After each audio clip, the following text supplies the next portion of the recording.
Hello, good afternoon, and welcome to Commissioner in a Car. My name is Dustin Zarni. I'm the Democratic Elections Commissioner for Onondaga County. Today is Tuesday, September 6th. Welcome to September, everybody. And today I'm talking about certifying the August 23rd primary and moving on to the general election.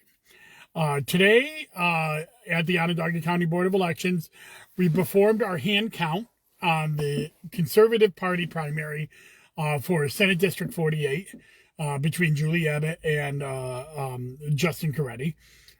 Those two races last week, when we counted our absentee ballots and added them to the election night and early voting totals, were separated by, I believe, either 13 or 14 votes. And once those races were determined to be less than 20 votes, the State Board of Elections ordered the County Board of Elections to do a hand count. And the reason that it's important to note that the State Board ordered this is because this district crosses county lines. It goes in the southern part of Onondaga County along with the city of Syracuse and the western edge towns and moves over into the entirety of Cayuga County. And when a race crosses county lines, it's actually the State Board of Elections, which is the controlling board that aggregates the results from the county boards and determines whatever steps need to be done to finish the certification. And in the case of this race, because it is under 20 votes, the New York's hand count law came into effect, which says that if a race is within 0.5% between the leader and the second place finisher, or 20 votes, no matter whatever the percentage is, then we are required to do a hand count of every ballot to determine if there's any ballots that the machines may have skipped. We went into the race with Justin Corretti with a 14-vote lead going into the hand count this morning. Cayuga County did their hand count at the same time that Onondaga County did ours. There were no vote changes.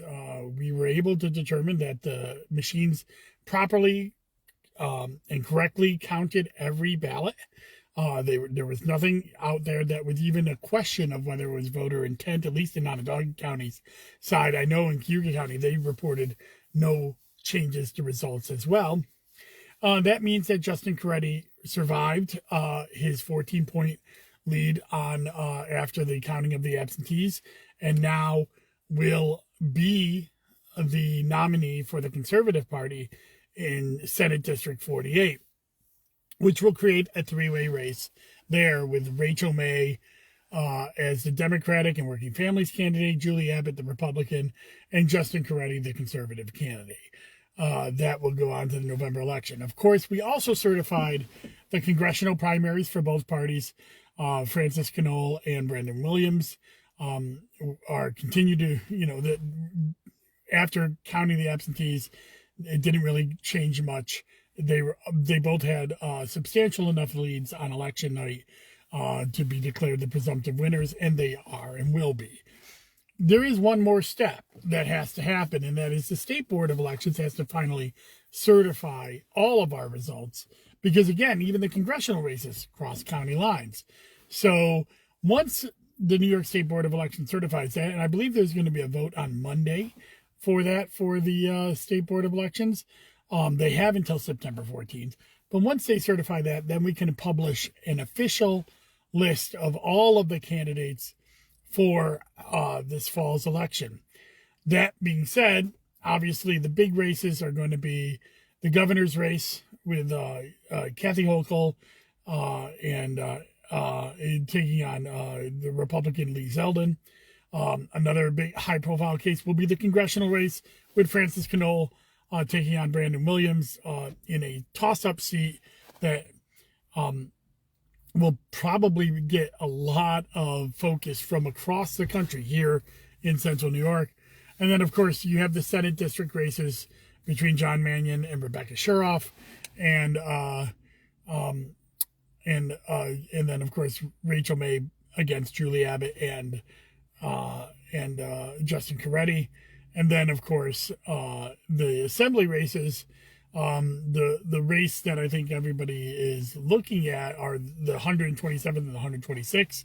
In the 126th, you have a Democrat, Bruce McBain, taking on a sitting assembly person, John Lamondis. And then, of course, there's Al Sturpey, who is in the 127th. He actually happens to be the lone Democratic candidate right now because Rebecca Sherriff was supposed to be running against him, but she's been nominated now to the Senate seat against John Mannion, and there's an open seat there. And I don't believe, as of the recording of this podcast, an official document has come in with a candidate against Mr. Sturpey. And as soon as that is done, I'm sure that will have to be done in the next few days. Then they will have to put up a candidate, or else maybe he'll be unopposed. So we're kind of waiting to see. Those two races are the races that are considered to be competitive in terms of the assembly seats. The Bill Magnarelli has no Republican opponent in the 129th. Pam Hunter has no. It has an opponent in the 128th, but is seen as a very safe Democratic seat. And then, of course, there will be county court judge races. Ted Limpert and Annie Porter, my recent Zoom with Zarni guests, are going to be vying for county court. And that is a countywide race, which is always a competitive race, and something that Democrats actually do pretty well at in even years, which this happens to be. So I'll do another next week. I'll focus a little bit more on the general election and do a general election preview regarding the candidates that are on the ballot all the way down the line. But that's where we stand now. We have certified the election. If you're interested in being an inspector for the general election, we can still use inspectors. Give us a call at 315-435-VOTE or go to onvote.net and sign up through an email through there. Go to the election inspector page. You can get paid to work our general election. We're always looking to recruit. Classes start for that September 12th. So if you're interested, please get a hold of us and we'll get you into a class. You get paid to take the class, about $45 to take the class, and you also get paid about $224 to work election day. It is a long day, 5 a.m. to 10 p.m. You'll be scheduled to work for, and you have to work the full day. So just keep that in mind. That's Tuesday, November 8th. And we'll be, getting right into the swing of things with the general election. In fact, we've already started kind of doing that this week. We're getting all of our machines assigned and starting to devise our training elections and our absentee ballot printing elections. All of this stuff that it has to get done pretty quickly. Usually we would have like a month of prep to get here. We got to get this done in about 10 days because on September 23rd, we'll be sending out absentee ballots for the November election, and all of this stuff has to be done before that time period. So we're going to be working pretty hard. So the next couple of Commissioner in Cars, I will talk about the general election and how you can get information about that and be able to be ready to cast your vote this November. And finally, I do have a Zoom with Zarni up. It's with Annie Porter, who's running for county court judge. She's trying to be the first woman county court judge, a successful county court judge candidate in Onondaga County history. So check that video out.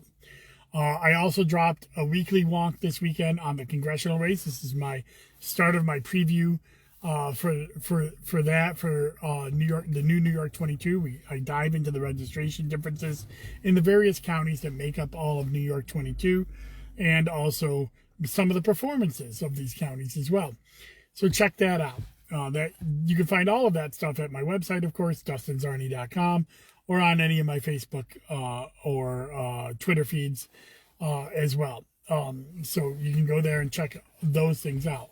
This week, I'll be having a Zoom with Zarni with my good friend Mark Spatafor. He's the president of the Greater Syracuse Labor Council, and also host of President on a Porch, which is an homage to Commissioner on the Car. We're two good friends.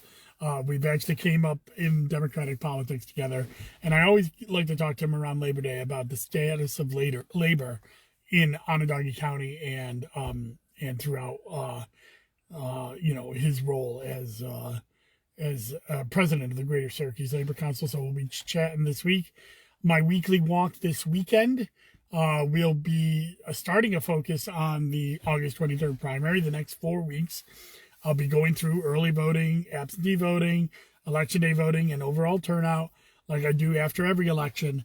And so the next 4 weeks, my weekly wonk will be about those. And then I'll finish off the weekly wonk series in October with focuses on the remaining races that I haven't looked at yet. The 2 Senate districts, 48 and 50, and also the towns of Onondaga and Manlius, which have races this year. And then I will, at the very end, right before the election day, my weekly wonk will focus on the changes in registrations in all of the various races that we have, how it changed from January till now, and see if there's any trends that we can see before we get into this, into election day. So check all of that out. Everything is available at dustinzarny.com. Remember, there is no subscription fee. I never take outside money. I don't do advertisements for any of this stuff, because I do this as an outreach of my my role here as elections commissioner in Onondaga County. I feel that this is part of what I should be doing as elections commissioner, is making sure the public has this outreach as well. Also this week on Wednesday, I believe it is, on Central Current Radio, I will be a long form interview, that I sat down with Dr. Rick Wright on Central Current. So watch my Facebook feeds for that tomorrow. It's a nice, it was a nice segment. We had a half-hour discussion about a preview of the general election. I think you'll enjoy that as well. So that's all I have for you today. Thank you very much for tuning into Commissioner in a Car. Remember to go to onvote.net to get all your election related information. And if you need it, you can also go to dustinzarny.com to get all my content, my Commissioner in Cars, my Zoom with Zarnies, and of course my weekly wonks and any news related articles that I feel are relevant for the elections. So check that all out. And yep, Mr. Spatafor, you and I are recording shortly for our this week's Zoom with Zarny, which will be coming up at Thursday. So I will see you later in the week, and I hope that you are getting ready for the general election, because now that Labor Day has turned, now is time when things get real in election administration and, of course, in campaigns as well. So check it out. Make sure you make a plan to vote, and we'll be talking about that in the coming weeks. Bye-bye.